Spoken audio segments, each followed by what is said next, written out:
I got pretty far actually. It was looking pretty good after just a couple of iterations. So let me show that. Let me set up my other screen first, actually.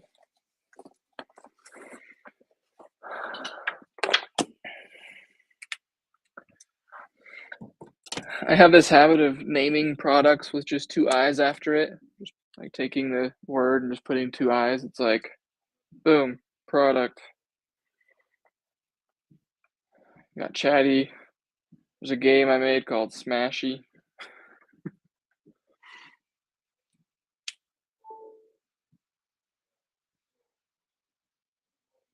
Oh, I went back.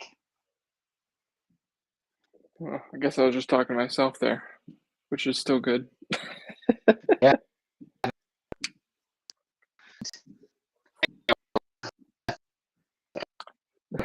Again. Again. Um, it was, Nice.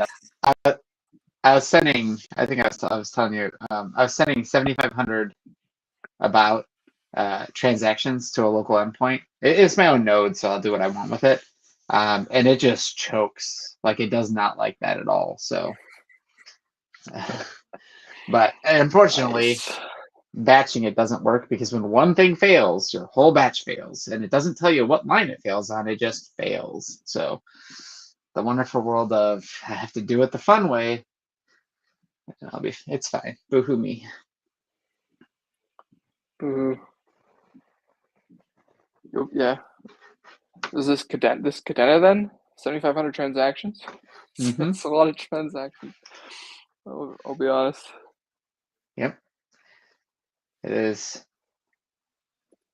Then I have to mint that many. It's all one NFT, but I have to mint and send 7,500 of them, which is fine. I can do those in batches, but I have to have accounts on chain 8 to send to. And if I add transfer create into that, it's so much more logic for such a simple command. And it eats up more gas, so that I have to do smaller batches, which sucks even worse. So I just figured dust them all and call it a day. Yeah. Yeah. Anyways. So I did some research, just doing a little bit of bookending here, setting an intention Mm-hmm. for the next 40 minutes. I did some research and I looked up fine tuning, like fine tuning an OpenAI model, and I Mm-hmm. realized that that is not necessarily the way to go. Mm-hmm. Because fine tuning, from what I can tell, really sets it up to respond in a very directed manner. So you're training it to respond in a specific way. Mm-hmm. So this would be similar to OpenAI's function model that responds with JSON output. That's probably a fine-tuned aspect of it, and that's not necessarily what we're looking for Mm-hmm. Chatii. And so, really, what we need to set up is actually a chatbot that can access and read files. Mm-hmm. And we basically just, like, let's say, for example, my packed course, I upload all of the files, all the text, all the videos. It transcribes all of the videos, and then it has all that text available to it, and it knows what to do with that. Then it can query all of it to answer questions. Mm-hmm. So that's kind of what I'm thinking of at the moment, is just building a simple chatbot that does that. It has a store of files, and you can ask it questions. Makes sense. So those files could be actual files. I suppose they could also be links. So like if your docs exist on a website, you could embed Chatii into your documentation page, and it would be able to look up all of the docs for you and respond to questions you may have. Okay. So So Chatii. yeah, I mean, breaking all that down, what do you think are the major pieces that we're going to need to make all of that actually function for us? Oof. Uh, So we're gonna have to have somewhere to store, right? Store this. yeah, Do you want to store this in NoSQL, or do you want to store it in like a file repository? I'd say file repository. Yeah, honestly, because people are going to be uploading videos. Let me tilt this down so you can see my face, I guess. You're off to my left side, down at the bottom. But they're going to be storing, like, I could see people uploading videos, and we transcribe those videos to get the text transcript, so they can query the video and maybe hop to specific points in the video, like in the long run. I could also see people using it to query PDFs, and they upload all the PDFs that represent their course. And then the third piece, I guess, would be maybe links, like the documentation idea, where your documentation is currently stored in some place on the internet. You just provide the link to the documentation, and Chatii will comb through all of the different places and summarize each of them into its own memory databank, so that it can know where to look for different pieces of information when it's trying to respond to questions. Okay. So I'm seeing right now is files and links are going to be the two sources of information. Okay. I think I don't know where you like storing files. I like using DigitalOcean.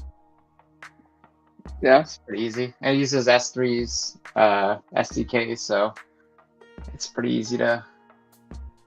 Okay.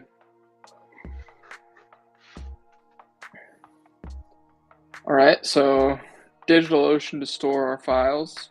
Then we can run the files once they've uploaded them through different AIs to get the script from videos or from audio files. And then we use the AI to generate a summary of everything, of each file that exists. And then when they ask questions, it looks through each of its summaries and basically says, or looks in them for the answers to the question.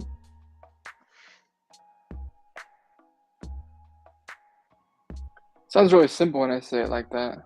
It doesn't have to be complex, but yeah, it is absolutely complex. Yeah. For sure. I mean, so from my perspective, what's the fastest way for us to get to a point where we can have a semi-functioning model of this?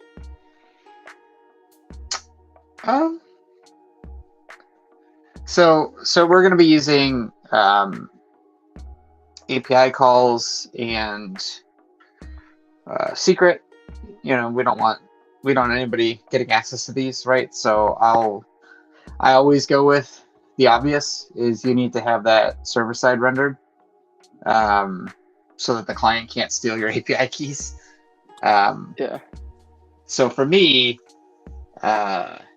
personally, like I have code for interacting with ChatGPT in Python and in JavaScript, but if you want it to be fast, JavaScript would always be my preference because I can spin that stuff up in my sleep. Having access to DigitalOcean, I've got a config for that already. I think I actually have middleware for that, so I can just drop it in to a route. I mean, spin up a new bucket, change environmental data. You've got access to put and get documents. That's easy. Are there permissions on the bucket? Like nobody can access it? Yeah. Or you can lock access? You can do whatever. Yeah. Yeah, you could do whatever you'd want. So if you want it to be restricted so nobody can put stuff in there, I think out of the box, that's how it is. I think you have to actually enable public access, if I remember. Okay.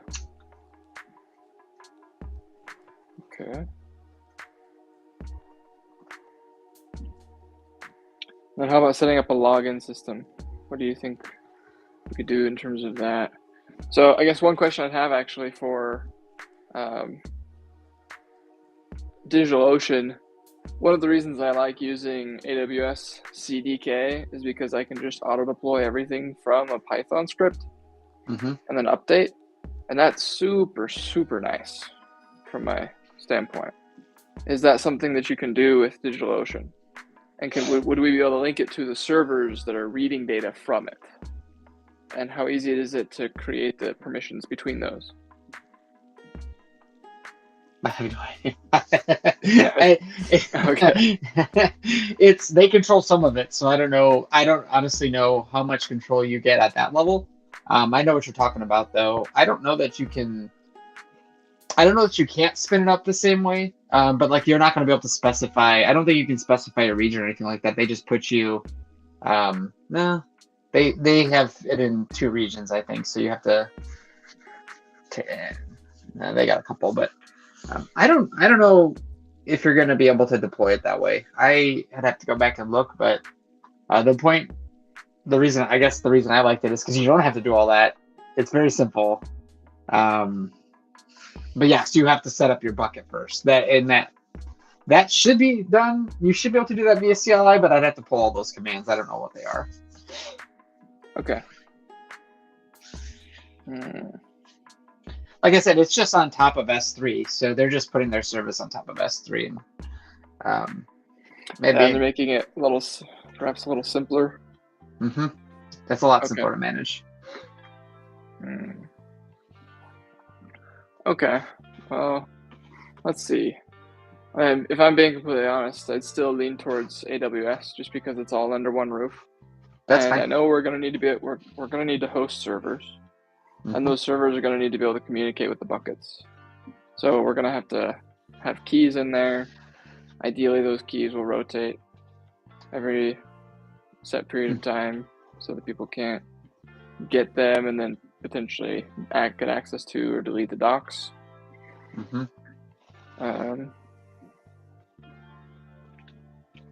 So that's my thought. That's my initial thought. Yeah, that's fine. I mean, it's fine. I don't care. It's all, like I said, it's all AWS under the hood. So I may be using it that way, and I don't even think about it because I set it up 3 months ago, and all I do is I add my middleware, which takes care of authentication, and it's all via their API key. But like I said, it's all the same. I'm still using the AWS SDK, so it's really no different to me. Another thought is we could potentially use Flutterflow, which actually offers kind of a full stack.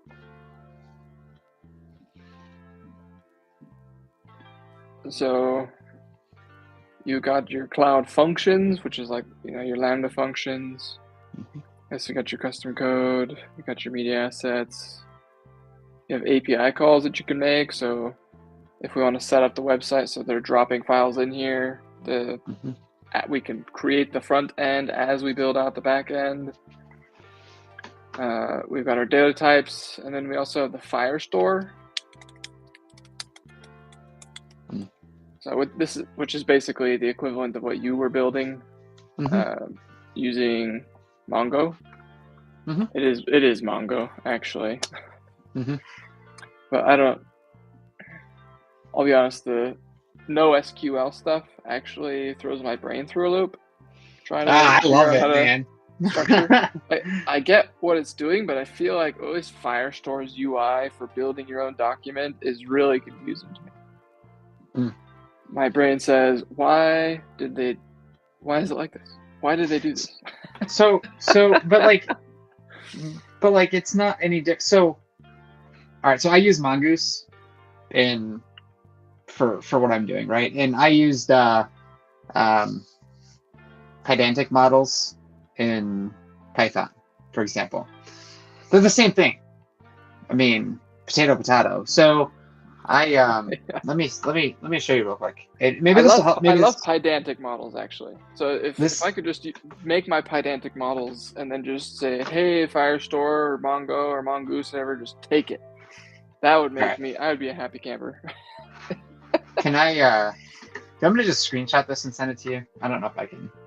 I can share if you want, but I don't want to kick off your sharing. Go for it. It's up to you. I can share this app. I don't know. Can we both share at the same time? We can. I just have to choose who's visible on the stream. Share screen. Oh yeah, and then there's a little switcheroo thing.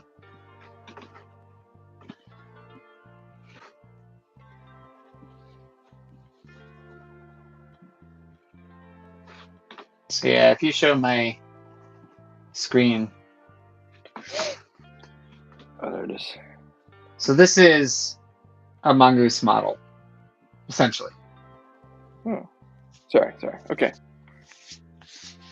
So each one of these, a member schema and DAO list schema, are both collections inside of a database. Okay.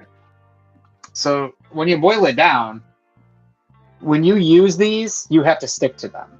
When you do it willy-nilly like I like to do, you don't have to stick to anything. I've now since switched to follow a model so that I know I can't have an entry that's like member with a capital M instead of lower M, right? I don't want that. That's terrible. And so yes, yes, I know. There's other methods you can do to prevent that. So it's not like you can't prevent that. It's just why I like the flexibility, but this makes sense, right? So you know exactly what your data is going to look like every time. And so, you know, as far as calling these things, so like DAO list. So DAO list. So this is just a query. It's going to use members. So this is nested inside of an array, members.Twitter ID, and then you pass their Twitter ID to see if they're a member. And then anywhere, I think, yeah, get a list of polls belonging to your DAO. So the description is wrong, but that's really it. So I have a polling one, and this just looks for any poll that belongs to the DAO. So when you do a query, you put in your name, and it returns any poll that belongs to you, any like voting poll, and that's using it's using a different model, but essentially the poll model. Yeah, so you can kind of see like this value in here is what that's keying off of. So it's following, and it uses these models. You don't like directly connect to it anymore. It knows this model's connected to the database. I have authentication built into my middleware. So you literally just build these and it creates the collections in Mongo. And so when you're working with Firestore, it's probably doing the same thing under the hood, I would guess. It's just helping you visualize. I'm assuming you're visualizing a model and then it deploys it like this. I don't know why it would be any different. This is pretty common for Mongo. Yeah. So maybe not, but so I don't know. Food for thought. I don't know if it helps or just confused you more. No, I mean that makes sense. I'm just curious how.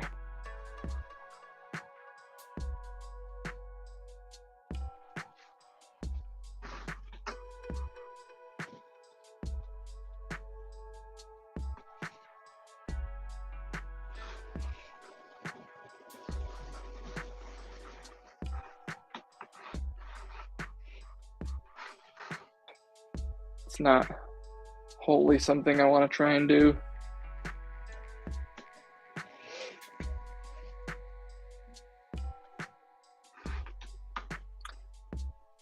But yeah, I know I'm going to be making changes to the Firestore, and I want to be able to just define the data type.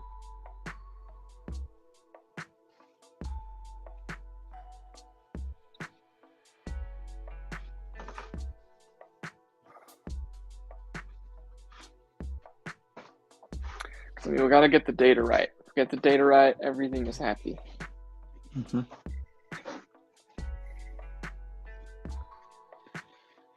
So let's make another free form.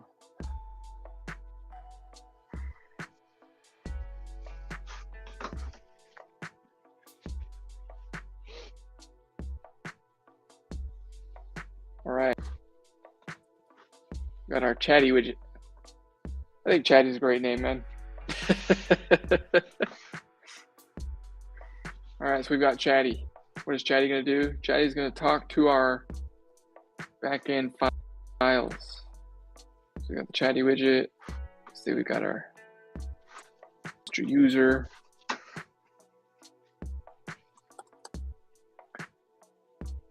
Let's make it bigger so people can see things. All right, so we got our user over here. User speaks to Chatii widget. Chatii widget goes and look at backend files. These backend files could be videos, PDFs, docs, like links.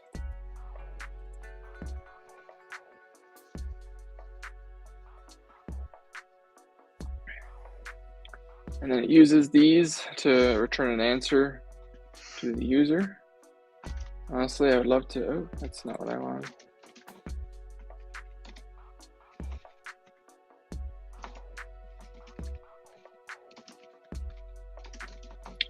User chat flow.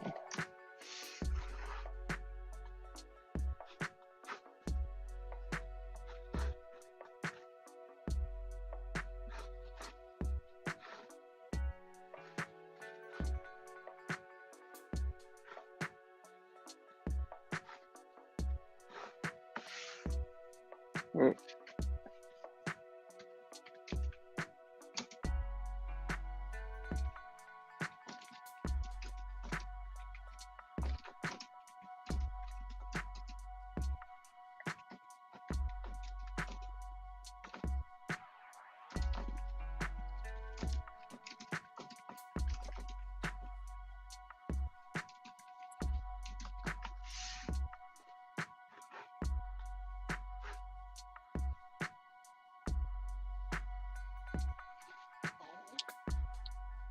Can I not? There we go.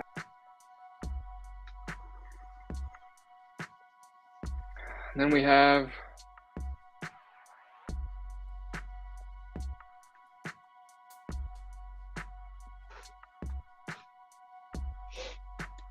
our user Chatii setup flow. I'm going to say this is our customer working with the Chatii app.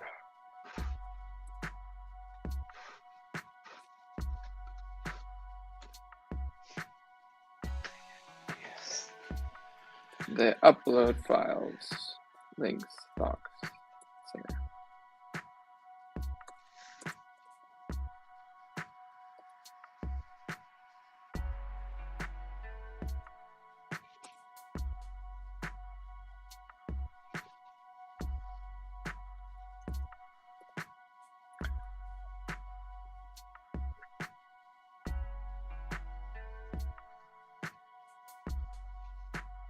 Could we use like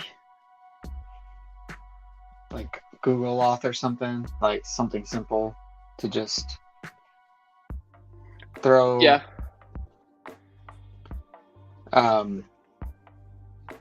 It's really easy to set up too. Identity providers, so. Of course.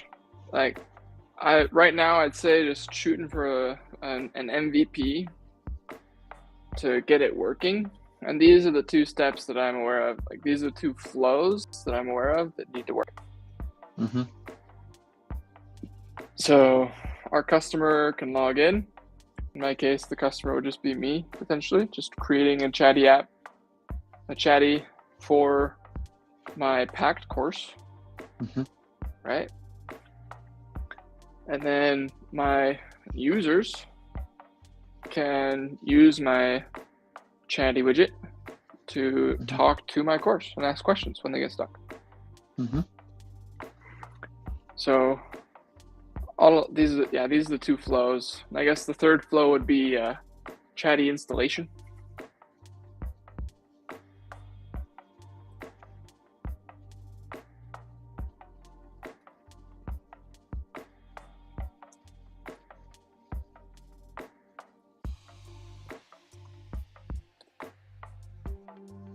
So customer copies code into website.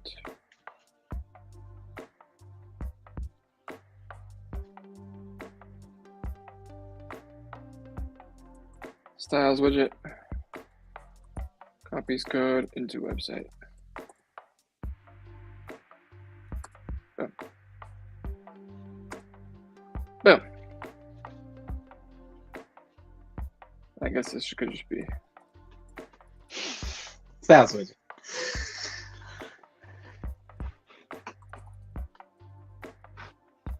So Chatii installation should be that simple. They style it, they choose their colors, they click a button that says copy, and then they go and they paste the code directly into their desired destination. Okay, so these are the three flows I'm looking at. What sayest thou? What do you think? User widget. If you want me to zoom in on one, let me know. No, that's fine. I can see it. Can you go over to the right? The chat setup, user Chatii setup. Chatii app. So they're going to log in. So they're going to be uploading files, links, docs, whatever they want to be interpreted or reviewed. So then chat installation. So how is it different? How is setup flow different from installation? So Insta is actually putting the Chatii widget into their course or onto their docs page. Okay. The setup flow is, I mean, I guess we could combine them. It's probably all just part of the same. Like they all want to do, let's do it. I'll combine them. On it. I'll add another shape in here so you know we got more shapes. Let's see, the pentagon. It's perfect. Top secret now.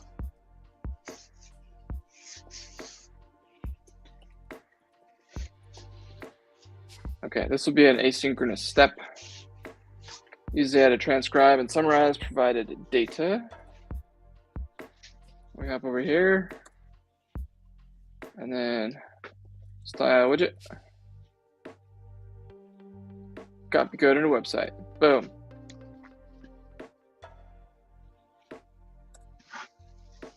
Makes sense. So it's all one continuous flow, which makes sense. So they're going to set up, they're going to deploy this to their own website so they can do the look, like people can do the lookup. Would you have them provide their own API key for this? No, I'd say we would, as part of this, we'd pay for it. They'd subscribe to us. They'd pay a monthly fee. Okay. So like you would get like X amount of searches or something for X amount of dollars. Something like that. Yeah, we'd probably have to figure out how we want to price it in the long run. Mm-hmm. But I'm thinking maybe they get 7 days free. Maybe they can see their usage. Not sure how we'd want to tackle that, but yes, we'd need to track how much it costs per user to do something like this, because each query is technically going to be multiple queries. So when the user talks with Chatii, Chatie's going to have to take that. We're going to have to supply all of its summarized information, and then it's going to need to search through to find an answer, all that good stuff. So I'm not sure how much it will cost. And depending on the amount of data and information that's available, it might cost more. But if we use GPT 3.5 to quickly find where, or just to find where the answer is located, and then use GPT-4 to respond, I think it could go pretty well. Yeah, we'll save something for sure. I do the same thing. I use 3.5 for my cheap operations and use 4 to respond. So, boom. Glad to know it's proven. Let's go. It does. It works good. Yeah. Okay. So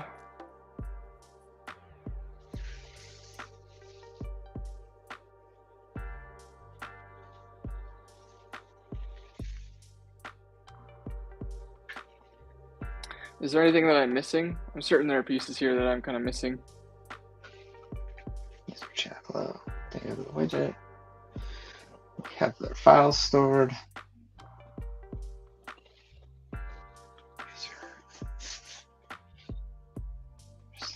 User chat flow.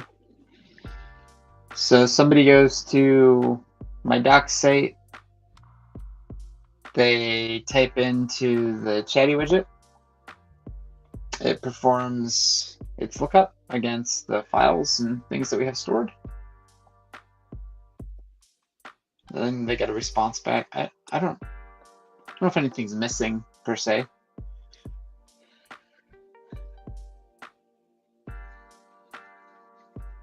Yeah.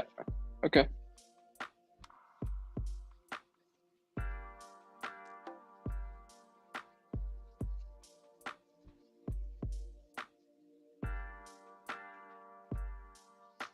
All right. Well, we've got 10 minutes. I have another call in 10 minutes. I think we're at a good stopping point. I mean, yeah, we're not going to solve the world's problems today, but maybe tomorrow. Yeah. I guess the question for me then is, do we want to start looking up different, basically what infrastructure and tools do we want to use to put all of this together? So, I mean, just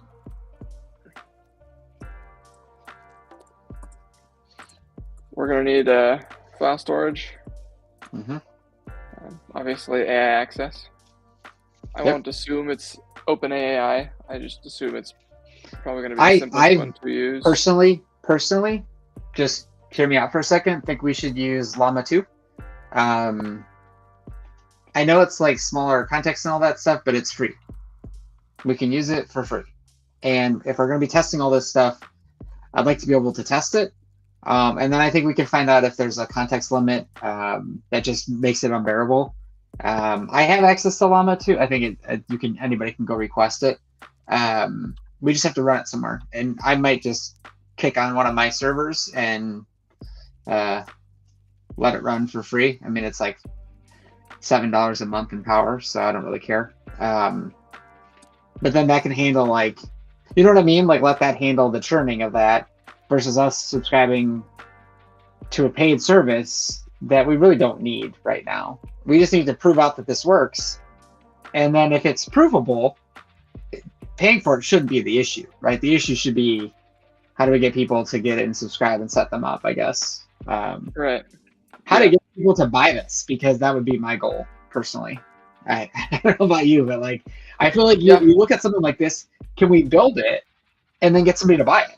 Like, do we even need to subscribe a customer? Like, can we just build this, show it off, like talk to somebody, a broker who sells these apps, and say, look, this is what it can do, show them a POC. Here's all they got to change is they got to get API access, set up a credit system, subscription model. Here's what we were thinking. I don't know your thoughts. I'm just thinking, like, I'm not motivated to do that. However, it's also, I wonder sometimes if we don't just shoot ourselves in the foot by building stuff and then hope to get, like, because I don't have a sales pipeline to get people. We can use AI to try, right? We could absolutely do that.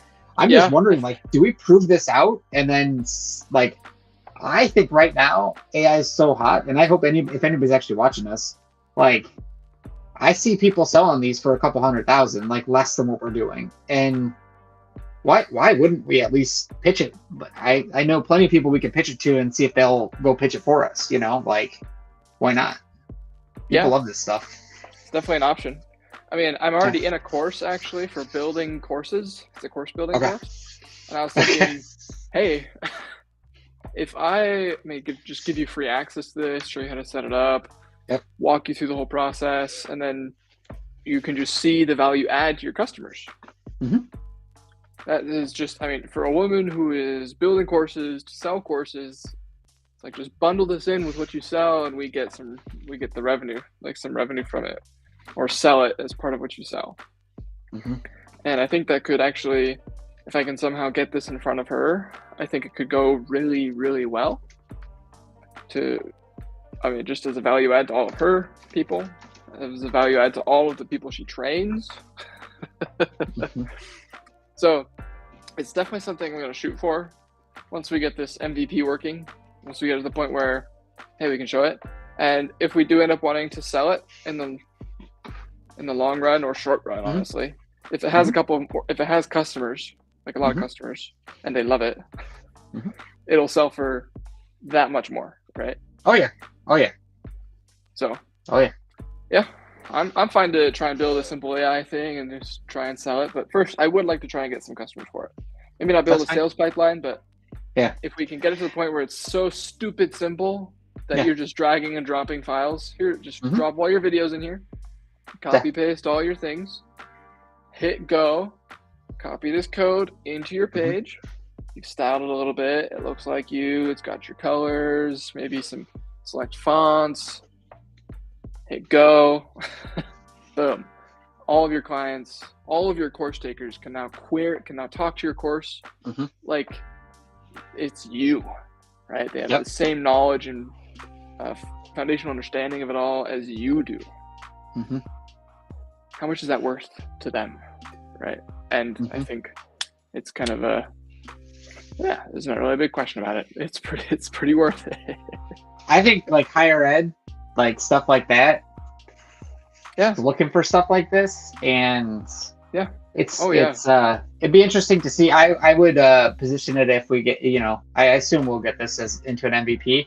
I think you do what you're talking about and simultaneously have a fishing expedition and just see if anybody bites, and if they do, I think you derive two things from that. A, you're on a good path, right? You can sleep easy knowing that, hey, there's interest in the market for something like this, which I think there is.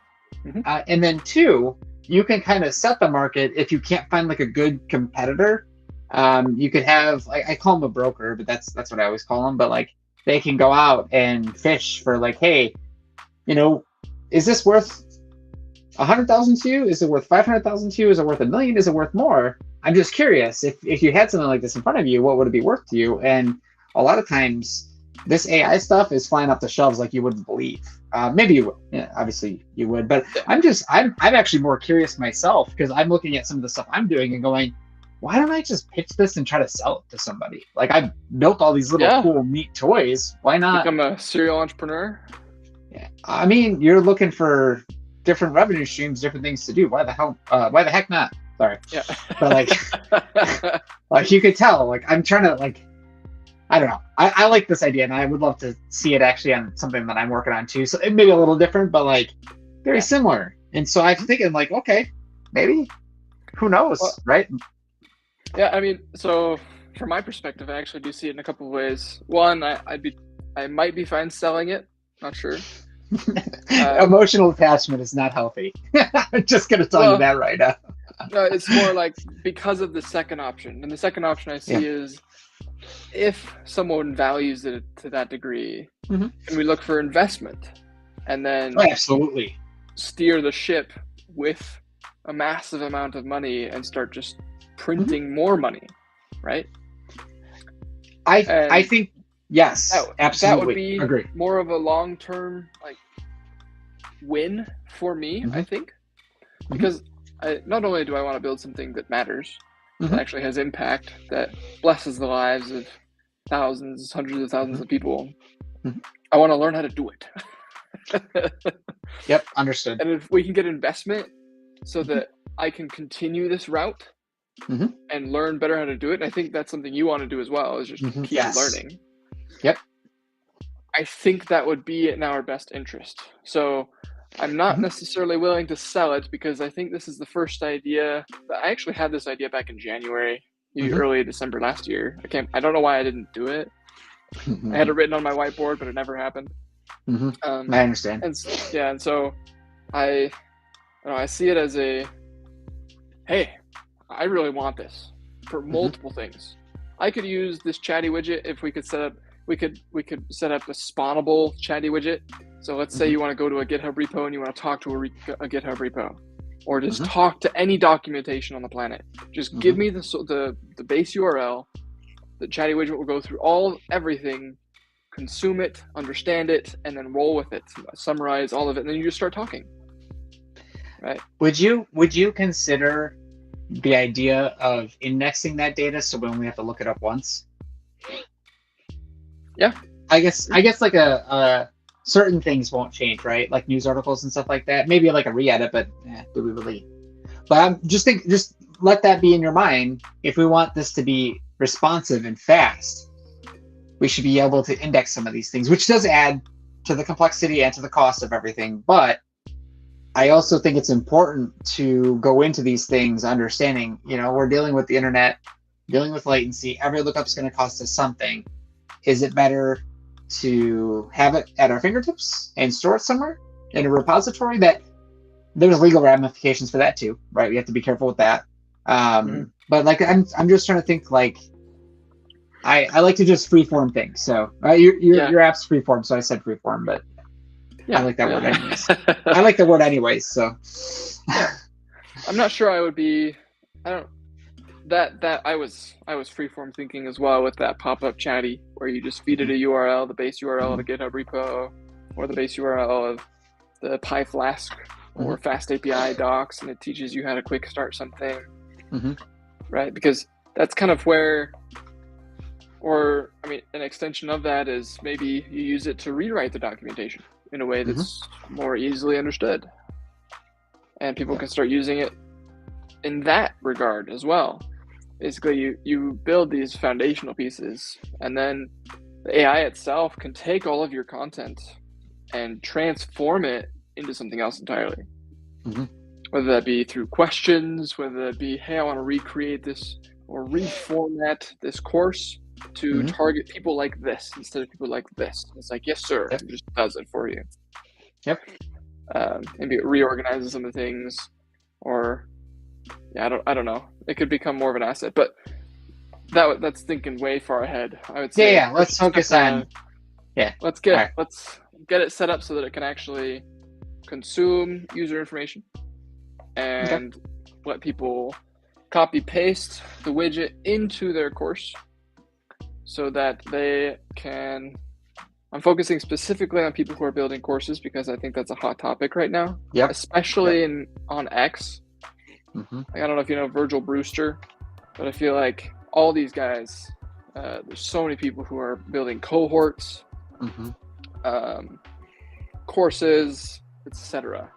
And if you can have an AI that can mimic you, that's just such a value add to anyone who buys the course. Like, I promise you won't get stuck. If at any point you get stuck, all of the information is at your fingertips. You just have to ask a question to this bot. And that's a pretty nice value add. So that's where I'm at right now. Let's just build that. Then we can look into selling this bad boy or seeking investment. There you go. Works for me. All right. So I'd say on Thursday when we get back, we start tackling. Get out here and get on your call. Yeah. Well, one last thing is when we get back on Thursday, just start tackling the needed tools. What tools do we need to make all of this function? And then do a bit of research to figure out if I would prefer a one-stop shop. I'm okay paying for everything exists under one roof. And if Flutterflow can resolve this or something else, I don't know. It'd be nice. It's nice when you don't have to worry about cross communication between back end services. That's what I do, man. It doesn't matter though. You're right. It is easier when it's all integrated. I don't worry because, like I said, I just build my middleware and it does all the things I need it to do, and I plug them in my routes and call it a day. So it's not too bad. But yes, you are correct. It is easier when it's in one place. It absolutely is. Okay. Well, yeah, maybe my desire is moot. Then it doesn't really matter. But, That's all fine. right, dude. We're doing mobiles. We're good. Yeah. All right. I'll see you on Thursday. Yeah. Thanks, Amir. This has been awesome. Yep. See you, man. Thank you. Yeah.